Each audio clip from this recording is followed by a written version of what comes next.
भगवते वासुदेवाय। ओम नमो भगवते वासुदेवाय। ओम नमो भगवते वासुदेवाय। ओम नमो भगवते वासुदेवाय।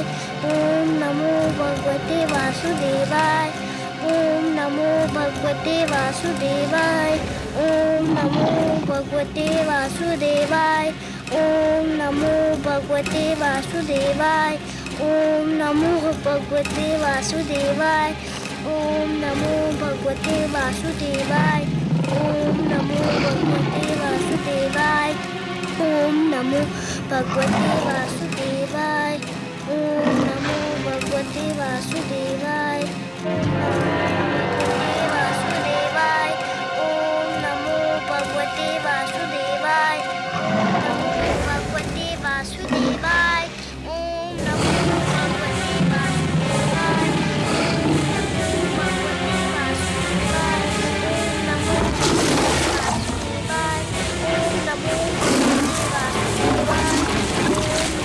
भगवते वासुदेवाय। ओम नमो भगवते वासुदेवाय।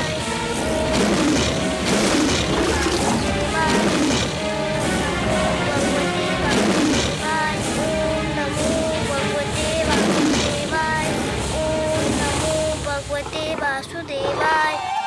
ओम नमो भगवते वासुदेवाय। ओम नमो भगवते धन्य हो पुत्र, वासुदेवाय। धन्य है तुम्हारी ये तपस्या, तुम्हारा ये विश्वास, तुम्हारा ये दृढ़ निश्चय। पुत्र, तुम्हारी ऐसी तपस्या से तो बड़े बड़े ऋषि मुनि भी सीख लेंगे। तुम्हारा सदैव कल्याण हो, यही मेरा आशीर्वाद है। तुम्हें सदैव सफलता मिले पुत्र, यही मेरी कामना है।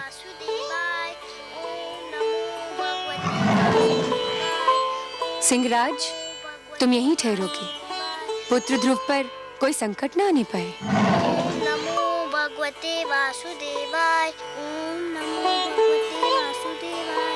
नमो भगवते वासुदेवाय।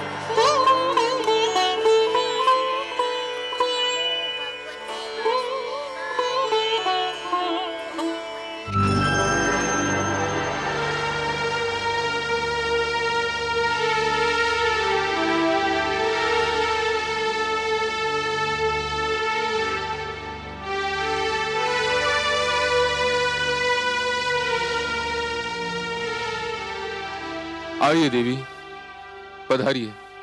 कहिए कैसा रहा आपका ध्रुव अभियान? आपकी कृपा से भोलेनाथ, ध्रुव को कोई हानि नहीं पहुंची। वो बाल बाल बच गया। मैं सही समय पर वहां पहुंच गई थी।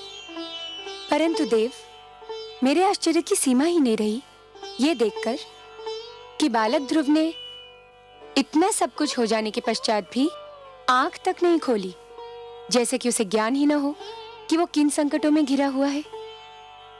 वातावरण से अनजान वो बालक आंखें मूंदे दृढ़ संकल्प के साथ मंत्र जाप करता रहा। इसमें आश्चर्य की क्या बात है देवी? ध्रुव का तो अर्थ ही होता है अटल और दृढ़ निश्चय। जो अटल है वो ध्रुव है, जिसे कोई अपने स्थान से डिगा नहीं सकता, वही ध्रुव है। कितने भाग्यशाली होंगे वो माता पिता देव, जिनका वो पुत्र है। देवी, भाग्य की परिभाषा सभी अपने अपने ढंग से और अपनी अपनी स्थिति के अनुसार करते हैं। बालक ध्रुव के माता पिता अवश्य भाग्यशाली हैं, किंतु यह सत्य अभी तक उन पर विदित नहीं हुआ है। वे स्वयं को इसलिए अभागे समझ रहे हैं क्योंकि उनका पुत्र, उनकी आंखों का तारा उनकी आंखों से ओझल हो गया है। तनिक देखिए तो क्या दशा हो रही है उन बेचारों की।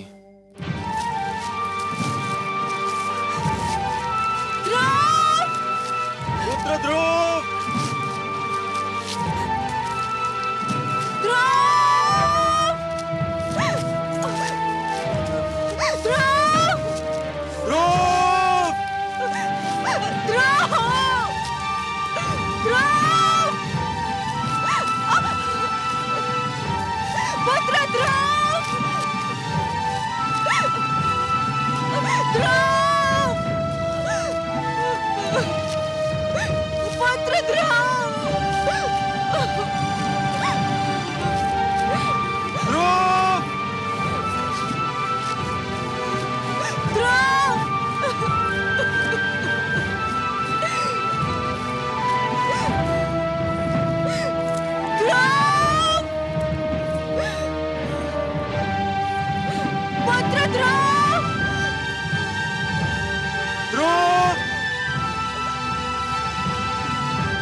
नहीं नहीं, हे जल, हम प्यास से तड़प रहे हैं, परंतु हम तुझसे अपनी प्यास कैसे बुझाएं?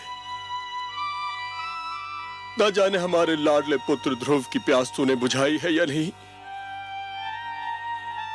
कहीं ऐसा ना हो कि हम तुझसे अपनी प्यास बुझा लें और हमारा पुत्र तेरी एक एक बूंद को तरसता रहे।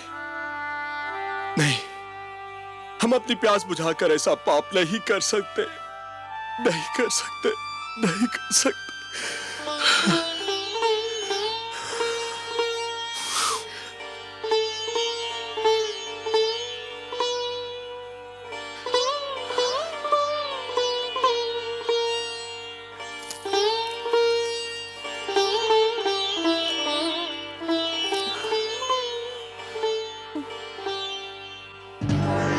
नारायण नारायण।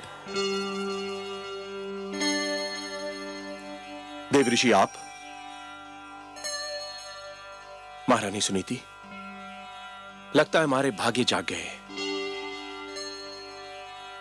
आपके दर्शन करके तो हम धन्य हो गए। न जाने कब से हमारी आंखें आपके दर्शनों की प्यासी थी। आंखों की प्यास यदि बुझ गई हो तो अब आप जल से अपनी प्यास बुझाएं। जल ग्रहण कीजिए राजन, आप भी, और महारानी सुनीति आप भी। कैसे ग्रहण करें? जब से हमारा पुत्र राजमहल छोड़ के गया है, भूख प्यास सब मिट गई हमारी। न जाने कहाँ होगा, कैसा होगा, उसे ढूंढ ढूंढ के थक गए हम। राजभवन का पाला हुआ न जाने किन मार्गों में ठोकरे खा रहा होगा वो। आपका पुत्र भगवान विष्णु की खोज में निकला है। जो भगवान की खोज में निकलते हैं, जिनके मन में वो रम जाते हैं, उन्हें भगवान अपनी अनुकंपा की छत्र छाया में ले लेते हैं। संसार की कोई भी विपदा उन्हें छू भी नहीं सकती। हमारा पुत्र कहाँ है इस समय? मैं ये तो नहीं बता सकता देवी, परंतु इतना अवश्य कह सकता हूं, वह जहां भी है सुरक्षित है। क्या हम उसे मिल सकते हैं देव ऋषि? यह भी संभव नहीं है, क्योंकि ध्रुव भगवान विष्णु के अतिरिक्त किसी से मिलना नहीं चाहता। फिर आप उससे कैसे मिल सकते हैं? हे देवर्षि, क्या हम उसकी एक झलक भी नहीं देख सकते? नहीं देवी, यह भी संभव नहीं है। क्यों संभव नहीं? इसलिए क्योंकि उसे स्वयं भगवान विष्णु की एक झलक देखने की धुन है, इसलिए आप उसे देख न पाएंगी। मेरा परामर्श मानेंगे राजन? आज्ञा दे प्रभु। आप अपनी राजधानी लौट जाइए। यह संभव नहीं है देव ऋषि। मैं प्रण कर कर निकला था कि लौटूंगा तो ध्रुव को साथ लेकर, नहीं तो मैं भी नहीं लौटूंगा। नारायण नारायण। महाराज उत्तानपाद, आप भी विचित्र प्राणी हैं। क्यों प्रभु? आपने तो मानो ठान ली हो कि जीवन भर वही करेंगे जो दूसरों के लिए कष्टदायक हो। ये आप क्या कह रहे हैं प्रभु? मैंने तो कभी किसी को कोई कष्ट नहीं पहुंचाया। किसको नहीं पहुंचाया? कौन सा धर्म निभाया आपने जिससे दूसरों को सुख मिले? मैं आपका कटाक्ष समझा नहीं प्रभु। कटाक्ष नहीं, ये सत्य है राजन। सबसे पहले आप पति धर्म भूले। आपने सुंदरता में अधिक रुचि ली, नीति को महत्व नहीं दिया। सुंदर सुरुचि को पाकर आप सुशील सुनीति को भूल गए। आपने पिता का भी धर्म नहीं निभाया। इसलिए आज आपके जिस पुत्र को आपके स्नेह की छांव में होना था, वह इस झुलसाती धूप में भटक रहा है, और अब अपनी प्रजा को कष्ट देकर आप एक राजा के धर्म से भी विमुख होना चाह रहे हैं। परंतु प्रभु, मैंने प्रजा को तो कोई कष्ट नहीं दिया है। कैसे नहीं दिया? राजकाज की बागडोर और अपनी प्रजा के हित को एक स्वार्थी नारी की दया पर छोड़कर आप समझते हैं कि आपने अपनी प्रजा को बहुत सुख दिया है? जो राजा अपने परिवार की समस्या में पड़कर अपनी प्रजा के हित को भूल जाए, उसे राजा कहलाने का कोई अधिकार नहीं है। एक सुंदर नारी की सुंदरता में आप ऐसा फंसकर भटके कि धर्म का मार्ग ही भूल गए। राजन, जब एक व्यक्ति भटकता है तो केवल वही व्यक्ति भटकता है, किंतु जब एक राजा भटकता है तो पूरा देश भटक जाता है, राष्ट्र भटक जाता है। आप सत्य कहते हैं प्रभु, परंतु मेरे लिए अपने पुत्र को भूल पाना संभव नहीं। मैं राजा अवश्य हूं, पर पिता भी तो हूं। यही तो वो सत्य है राजन, जो एक साधारण व्यक्ति से राजा की और एक राजा से साधारण व्यक्ति की पहचान अलग करता है। एक साधारण व्यक्ति के लिए उसका परिवार ही उसका संसार है, किंतु एक राजा के लिए उसकी प्रजा ही उसका परिवार है। और आप अपने परिवार को भूल गए हैं। अब भी समय है राजन, अपनी भूल का प्रायश्चित कर लीजिए, घर लौट जाइए।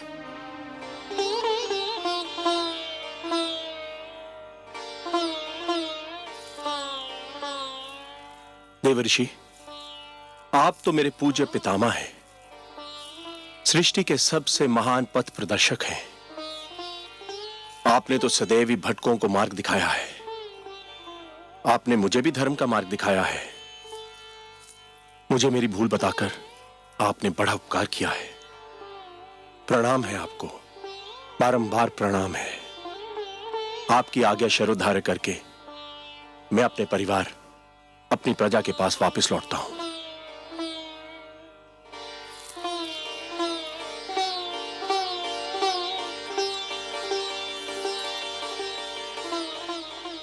चलिए महारानी।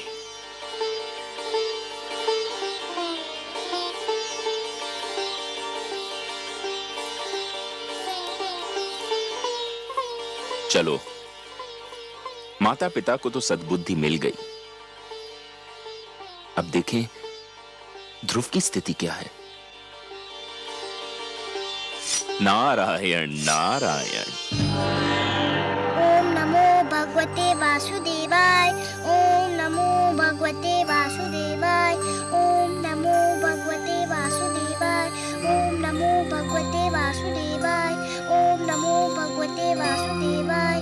ओम नमो भगवते वासुदेवाय। ओम नमो भगवते वासुदेवाय। ओम नमो भगवते वासुदेवाय। ओम नमो भगवते वासुदेवाय।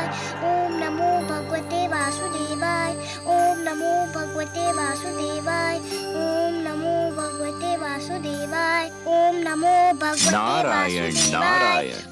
गुरुदेव, भगवान विष्णु अब तक नहीं आए। आपने तो कहा था कि इस मंत्र का जाप करोगे तो भगवान विष्णु अवश्य आ जाएंगे। वे तो अब तक नहीं आए। पुत्र, इतना सरल समझ लिया है भगवान विष्णु का इस धरती पर आना? बड़े बड़े ऋषि मुनियों ने तो अपना सारा जीवन इसी तपस्या में लगा दिया, किंतु कुछ ही के भाग्य में भगवान विष्णु के दर्शन लिखे थे।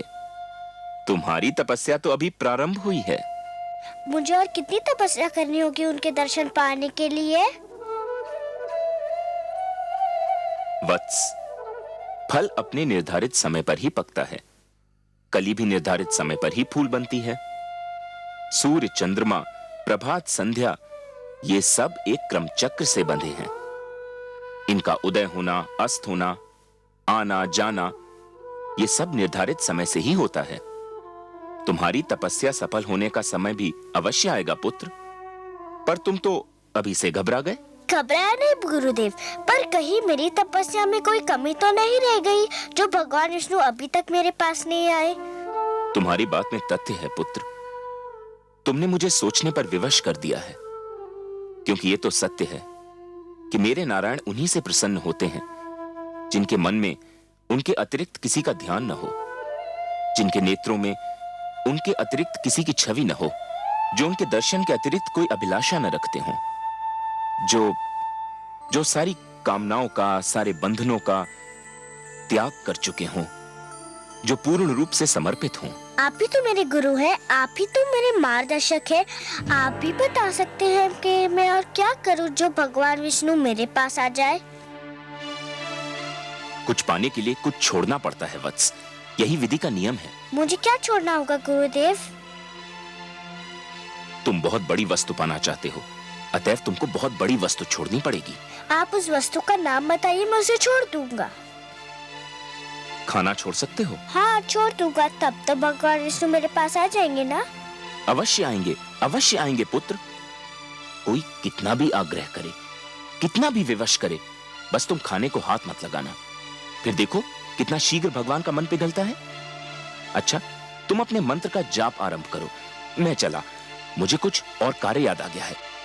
ओम नमो भगवते वासुदेवाय, ओम नमो भगवते वासुदेवाय, ओम नमो वासुदेवाय, ओम नमो भगवते वासुदेवाय, ओम नमो भगवते वासुदेवाय। आंखें खोलो पुत्र, लो तुम्हारे लिए फल लाई हूँ। मैं नहीं खाऊंगा माते। क्यों, क्या भूख नहीं लगी? लगी है, पर मैं कुछ नहीं खाऊंगा। पर क्यों नहीं खाओगे? मेरे गुरु का यही आदेश है। आदेश? क्या आदेश है? क्या कहा देवर्षि ने तुम्हें? उन्होंने कहा है कि यदि मैं खाना छोड़ दूं तो भगवान विष्णु शीघ्र मेरे पास आ जाएंगे। पुत्र, तुम अभी बहुत छोटे हो, खाओगे नहीं तो रहोगे कैसे? भूख तुमसे सहन नहीं होगी। मैं सहन करूंगा, सब कुछ सह लूंगा, भूखा रह लूंगा, पर जब तक भगवान विष्णु मेरे पास नहीं आ जाते मैं कुछ नहीं खाऊंगा।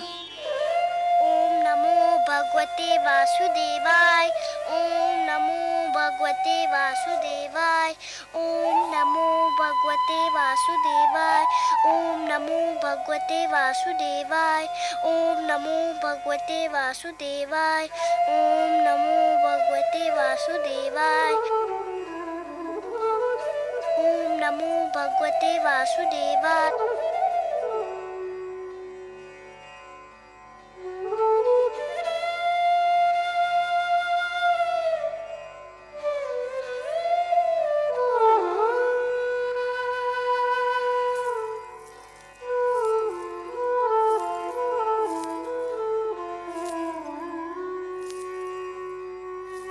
आपका मुख आपके मन का दर्पण है देवी। मन में चिंता हो तो उसकी छाया आपके मुख पर कहीं दूर से दिखाई देने लगती है। और आज तो आप सिर से पांव तक चिंता की मूर्ति बनी हुई हैं। सब कुशल तो है? कुशल कहाँ कमल नयन, देवर्षि नारद को न जाने समस्याएं खड़ी करके क्या आनंद आता है। एक और नई समस्या खड़ी कर दी उन्होंने। अब कौन सा नया पुष्प खिलाया उन्होंने? पहले तो उसे वन में तपस्या करने के लिए छोड़ दिया। मुझे यही चिंता क्या कम थी कि वन के पशुओं से उसकी रक्षा कैसे होगी। और अब उन्होंने ध्रुव को आदेश दिया है कि आहार भी त्याग दे। देवर्षि ध्रुव के गुरु हैं। गुरु की आज्ञा का पालन करना शिष्य का कर्तव्य होता है।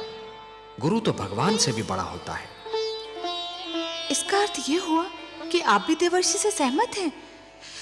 वो तो नन्हा सा बालक है, तनिक सोचिए तो, आहार त्यागने से उसकी क्या दशा हो जाएगी। क्षमा कीजिए प्रभु, संभवतः आपको भी उसकी पीड़ा पर दया नहीं आ रही। ये आप नहीं बोल रही हैं देवी, ये आपके भीतर समाई हुई एक नारी, एक मां बोल रही है। यही समझ लीजिए करुणा सिंधु, पर मुझसे उसकी दशा देखी नहीं जाती। दया कीजिए उस पर, दया कीजिए मुझ पर। मुझे आपसे सहानुभूति है देवी, पर मुझे खेद है, मैं पक्षपात नहीं कर सकता। पक्षपात? कैसा पक्षपात प्रभु? धरती पर मनुष्य लोक में मेरे अगणित भक्त हैं। माना कि ध्रुव सर्वस्व त्याग कर मेरा दर्शनाभिलाषी है देवी, परंतु जो मेरे साधारण भक्त हैं उनका भी तो मुझ पर अधिकार है। आप तो जानती हैं देवी कि जो भी सच्चे मन से मुझे पुकारे मैं उसी का हो जाता हूं। तो फिर यह कैसे संभव है देवी कि मैं अपने असंख्य भक्तों को भूलकर केवल एक बालक को कृतार्थ करूं? देवी सूर्य अपना प्रकाश बांटते समय राजा के महल और दीन की कुटिया में अंतर नहीं करता। वर्षा का बादल मधुवन पर बरसता है तो मरुस्थल की प्यास भी बुझाता है। तो फिर यह कैसे संभव है देवी कि मैं अपने भक्तों में पक्षपात करूं? हे महादेवी, ये मत भूलिए कि ईश्वर भी ईश्वरत्व के नियम से बंधा है और ईश्वरत्व का नियम है समानता। मेरी दृष्टि में समस्त मानव जाति समान है। मैं धरती पर जा अवश्य सकता हूं देवी, किंतु समस्त मानव समूह के कल्याण के लिए, केवल किसी एक के कल्याण के लिए नहीं। चाहे मेरा ध्रुव भूख प्यास से दम ही क्यों न तोड़ दे। मैं आपसे पहले भी कह चुका हूं देवी कि मैं विधाता के कार्यों में हस्तक्षेप नहीं कर सकता। मुझे आपसे सहानुभूति है, परंतु यदि विधाता ने उसके भाग्य में यही लिख दिया हो तो फिर यही होकर रहेगा।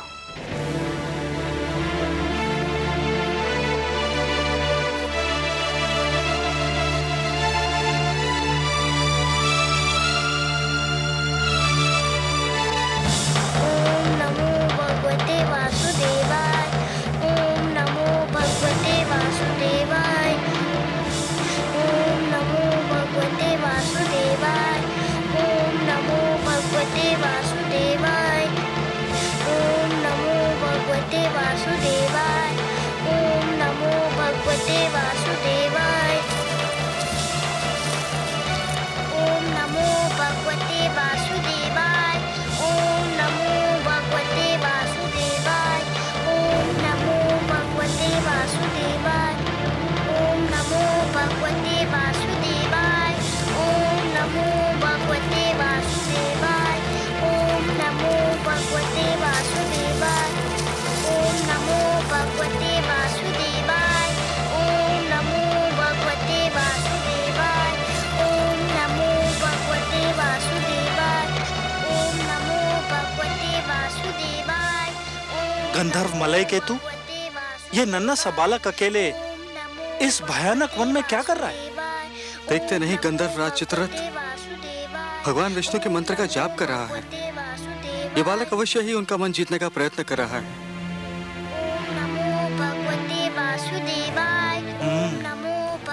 ये तो चिंता का विषय है गंधर्व राज। है तो सही, कहीं इसकी तपस्या हमारे स्वर्ग के स्वामी के लिए कोई संकट ना खड़ा कर दे। तब तो हमें तुरंत देवराज इंद्र को सूचित करना चाहिए। चलो, कहीं देरी ना हो जाए। ओम नमो भगवते वासुदेवाय। ओम नमो भगवते वासुदेवाय। ओम नमो भगवते वासुदेवाय।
देवराज!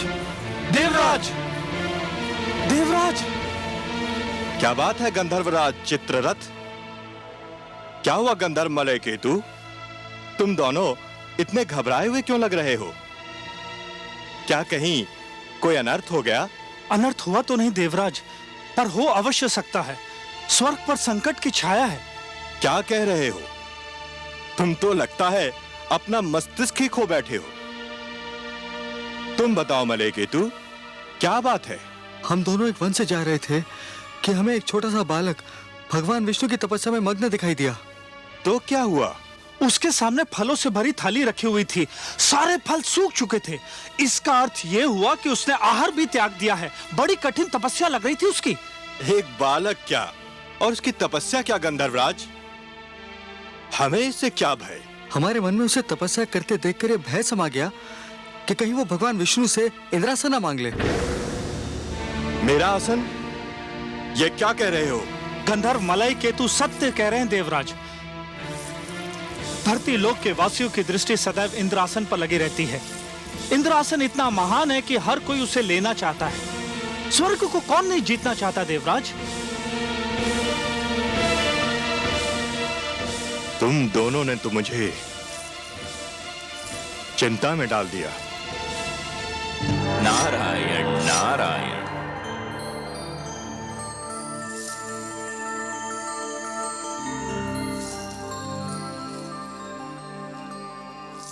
बड़ी शुभ घड़ी में पधारे आप देवर्षि। मैं सोच ही रहा था कि अपनी चिंता का भागीदार किसे बनाऊं कि आप आ गए। मैं आपकी कोई सेवा कर सका तो स्वयं को धन्य समझूंगा। आपको ज्ञात है कि एक बालक वन में भगवान विष्णु के लिए तपस्या कर रहा है? हाँ, मैं जानता हूं। उस बालक का नाम ध्रुव है। क्यों कर रहा है वो तपस्या? बड़ा विचित्र प्रश्न है देवराज। क्या आप किसी को तपस्या करने का भी अधिकार नहीं? परंतु उसकी तपस्या का कोई तो उद्देश्य होगा। तपस्या, साधना, भक्ति और आराधना ये व्यक्तिगत कार्य हैं देवराज। जो जिसकी पूजा करता है वही उसका उद्देश्य समझता है। आराधक और आराध्य के बीच आने का किसी को भी अधिकार नहीं। मुझे इतना भोला न समझिए देवर्षि। धरती के वासी स्वार्थ के बिना ईश्वर की पूजा भी नहीं करते। इस बालक का भी अवश्य ही कोई स्वार्थ है। मानता हूं देवराज, आप सत्य कह रहे हैं, किंतु ध्रुव के विषय में कहना उचित न होगा। क्यों? मानव लोक के वासियों के मन में साधारणतया दो ही प्रलोभन होते हैं। या तो उन्हें सत्ता का लोभ होता है या फिर धन का। ध्रुव महाराज उत्तानपाद का ज्येष्ठ पुत्र है, सो उसे सत्ता का क्या लोभ होगा? सत्ता तो आज नहीं तो कल उसके हाथों में आनी ही है। और आप तो जानते ही हैं देवराज कि धरती पर जिसके हाथों में सत्ता होती है उसके चरणों में धन का ढेर लग जाता है। सो ध्रुव को धन का भी लोभ नहीं हो सकता। हमारे गंधर्व तो कुछ और ही सोचते हैं। क्या सोचते हैं आपके गंधर्व? इनका विचार है और हमारे विचार में इनका विचार कुछ अनुचित भी नहीं कि ध्रुव भगवान विष्णु से वरदान में हमारा सिंहासन मांगने वाला है। नारायण नारायण। देवराज, धरती पर कई बार प्रलय आई और फिर सृष्टि की रचना भी हुई। युग बदले, शताब्दियां बदली, कल्प बदले, मनवंतर बदले, पर नहीं बदले तो आप। उधर क्षण भर को किसी ने साधना में आंख क्या बंद कर ली, इधर आपका सिंहासन डोल गया। विश्वास कीजिए देवराज, ध्रुव का ऐसा कोई उद्देश्य नहीं है। आप जानते हैं देवर्षि की इंद्रासन पर सबकी आंखें लगी रहती हैं। पहले भी कई बार कई लोग इसे हत्याने का प्रयास कर चुके हैं। मुझे यही चिंता है। आपको चिंतित रहने का इतना अभ्यास हो चुका है देवराज कि यदि आप चिंतित न लगें तो अधूरे से लगते हैं। ध्रुव की दृष्टि में इंद्रासन तुच्छ है। उसकी दृष्टि तो कहीं और ऊंचाई पर लगी हुई है। परंतु आप चाहते क्या हैं देवराज? मैं चाहता हूं कि उसकी तपस्या में बाधा पड़ जाए, उसकी साधना टूट जाए। आप अपनी इच्छा के स्वामी हैं देवराज, किंतु इतना जान लीजिए कि ध्रुव के मन में जो सूर्य उदय हो चुका है उसे विरोध की कोई भी घटा ढांप नहीं सकती। उसके जीवन में जिस सुगंध ने जन्म ले लिया है उसे कोई भी दीवार रोक नहीं सकती। मैं रोकूंगा उसे, आप देखते जाइए। अवश्य दिखाइए। मुझे तो यूं भी आपकी लीला देखने में बड़ा आनंद आता है। नारायण नारायण। रक्षिता, आज्ञा देवराज। रक्षिता, तुम्हें अभी इसी समय धरती पर जाना है, उस वन में जाना है जहां एक नन्हा बालक ध्रुव भगवान विष्णु के लिए तपस्या कर रहा है। तुम्हें उसकी तपस्या भंग करनी है। जो आज्ञा देवराज। उसकी तपस्या भंग करने का ढंग मैं बताता हूं तुम्हें, ध्यान से सुनो। ओम नमो भगवते वासुदेवाय। ओम नमो भगवते वासुदेवाय। ओम नमो भगवते वासुदेवाय। ओम नमो भगवते वासुदेवाय। ओम नमो भगवते वासुदेवाय। ओम नमो भगवते वासुदेवाय। ओम नमो भगवते वासुदेवाय। ओम नमो भगवते वासुदेवाय। ओम नमो भगवते वासुदेवाय। ओम नमो भगवते वासुदेवाय। ध्रुव, ओम नमो भगवते मेरे पुत्र, वासुदेवाय। तू यहाँ है ओम नमो और मैं तेरी खोज में न जाने कहां भटक रही थी। ओम नमो भगवते वासुदेवाय। ओम आंखें तो नमो खोल मेरे राज भगवते दुलारे। वासुदेवाय। ओम देख, नमो भगवते वासुदेवाय। देख, मैं तेरे सामने खड़ी हूँ। ओम नमो भगवते वासुदेवाय। देख, तेरे वियोग में ओम नमो भगवते मेरी क्या दशा हो गई। ओम नमो भगवते वासुदेवाय। ओम नमो भगवते वासुदेवाय। ओम अरे, नमो भगवते वासुदेवाय। तू तो मेरी बात ही नहीं सुनता। ओम नमो भगवते वासुदेवाय। पहले मेरी एक पुकार पर ओम नमो भगवते मेरे पास दौड़ा चला आता था, ओम नमो मेरी बाहों में भगवते समा जाता था। वासुदेवाय। ओम नमो भगवते वासुदेवाय। ये तुझे क्या हो गया है ध्रुव? ओम नमो भगवते वासुदेवाय। ओम नमो न जाने किसने भगवते जादू टोना कर दिया मेरे वासुदेवाय। राजकुमार पर। ओम नमो भगवते मेरे लाल, वासुदेवाय। बंद कर दे अपनी ओम तपस्या। नमो भगवते तेरी इच्छा पूरी हो गई है। ओम नमो महाराज, भगवते तुझे अपनी गोद में बिठाने को तैयार हो गए ओम हैं। नमो भगवते वासुदेवाय। तेरी विमाता सुरुचि ने भी अपनी भूल स्वीकार कर ली है। ओम भगवते वासुदेवाय। चल मेरे लाल, ओम नमो राजमहल भगवते तेरी प्रतीक्षा कर रहा है। वासुदेवाय। ओम नमो भगवते वासुदेवाय। ओम नमो भगवते वासुदेवाय। हाय मेरे भाग्य, ओम नमो मेरी आंखों की तारी, भगवते वासुदेवाय। मेरे मन के चैन। ओम नमो ये तेरी आयु भगवते नहीं तपस्या करने की। वासुदेवाय। ओम अभी तो तेरे नमो खेलने कूदने के दिन है। वासुदेवाय। तूने अभी जीवन में देखा ही क्या है। भगवते वासुदेवाय। ओम नमो भगवते तुझे मेरी सौगंध, वासुदेवाय। बंद कर दे ये जाप। ओम नमो भगवते वासुदेवाय। ओम नमो भगवते वासुदेवाय। यदि तूने ये जाप नहीं बंद किया ओम नमो भगवते तो मैं अभी यहीं तेरे सामने ओम नमो अपने भगवते प्राण त्याग दूंगी। वासुदेवाय। ओम नमो भगवते वासुदेवाय। ओम नमो भगवते वासुदेवाय। ओम नमो भगवते वासुदेवाय। ओम नमो भगवते वासुदेवाय। ओम नमो भगवते वासुदेवाय। ओम नमो भगवते वासुदेवाय। ओम नमो भगवते वासुदेवाय। ओम नमो भगवते वासुदेवाय। ओम नमो भगवते वासुदेवाय। ओम नमो भगवते वासुदेवाय। ओम नमो